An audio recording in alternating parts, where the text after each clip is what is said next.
اللہ اکبر اللہ اللہ اللہ اکبر لا الہ الا اللہ لا الہ۔ آج سے کم و بیش 3500 سال قبل مصر میں فرعون نے بنی اسرائیل کو اپنا غلام بنا لیا تھا۔ جب حضرت موسیٰ علیہ السلام بنی اسرائیل کو غلامی سے نجات دلوانے کے لیے مصر سے نکلے تو فرعون انتہائی تکبر سے بنی اسرائیل کے تعاقب میں اپنی عظیم فوج کے ساتھ روانہ ہوا،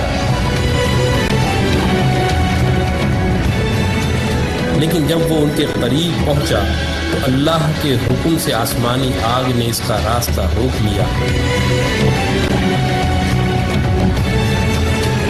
اس وقت حضرت موسیٰ علیہ السلام نے سمندر میں اپنا عصا مارا تو بحر قلزم 2 حصوں میں تقسیم ہو گیا اور لاکھوں کی تعداد میں بنی اسرائیلی سمندر کے درمیان بننے والے اس عظیم راستے سے گزر گئے۔ اور جب فرعون کی فوجوں نے اس خشک راستے سے گزرنا چاہا تو اللہ نے سمندر کو آپس میں ملا کر ان کو غرق کر دیا۔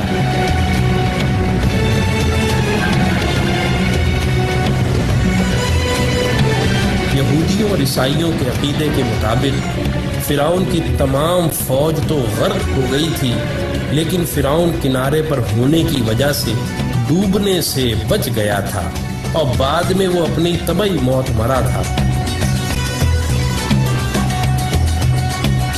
1898 میں مصر کی مشہور کنگز ویلی دریافت ہوئی، جہاں مختلف مقبروں میں فرعون سمیت دیگر کئی بادشاہوں کی حنوط شدہ لاشیں دریافت ہوئیں۔ اس دریافت کے 83 سال بعد 1981 میں جب فرعون کی ممی خراب ہونے لگی تو اس وقت کی مصری حکومت نے فرانس سے درخواست کی کہ وہ فرعون کی ممی کو نہ صرف خراب ہونے سے محفوظ کرے بلکہ اس کی موت کی اصل وجہ بھی معلوم کرے۔ جب فرعون کی ممی کو ایئرپورٹ پر لایا گیا تو فرانسیسی صدر متران سمیت تمام وزراء، افواج کے کمانڈروں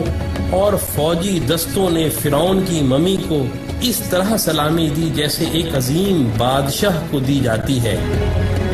اس کے بعد فرعون کی ممی کو ماہر ڈاکٹروں کی ٹیم کے حوالے کیا گیا جس کے سربراہ ڈاکٹر مورس بوکائے تھے۔ ممی کے مائکروسکوپک ٹیسٹوں سے پتہ چلا کہ فرعون کی لاش پر سمندری نمک کے ذرات موجود ہیں، جو اس بات کا واضح ثبوت تھا کہ فرعون اپنی طبعی موت مرنے کے بجائے سمندر میں ڈوب کر مرا تھا،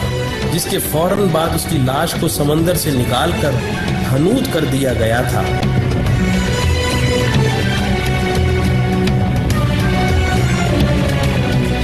جب ڈاکٹر مورس بوکائے آخری رپورٹ مرتب کر رہے تھے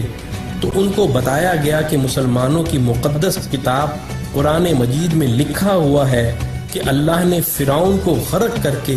اس کی لاش کو عبرت کے لیے محفوظ کر دیا تھا۔ یہ سن کر ڈاکٹر مورس بوکائے اس قدر حیران ہوئے کہ حقیقت حال جاننے کے لیے مصر روانہ ہو گئے۔ مصر میں ایک مسلمان سائنسدان نے فرعون کی موت کے حوالے سے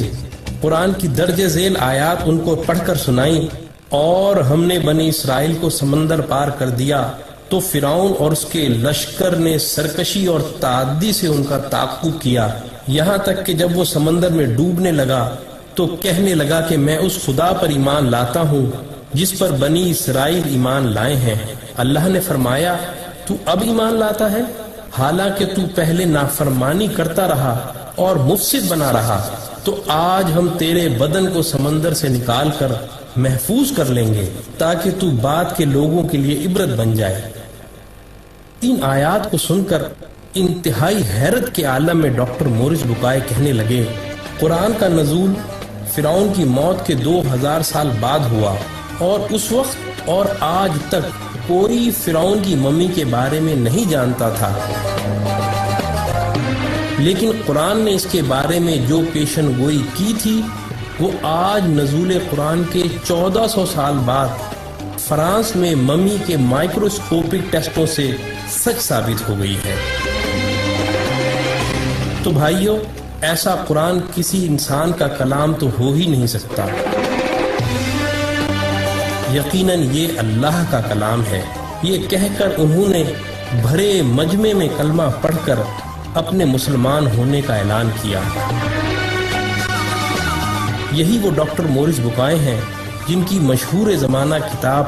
قرآن، بائبل اور سائنس نے آج پوری دنیا میں تہلکہ مچایا ہوا ہے۔ اللہ اکبر، اللہ اللہ اللہ اکبر، لا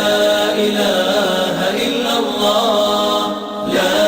الہ الا اللہ۔ اسلامنا جاء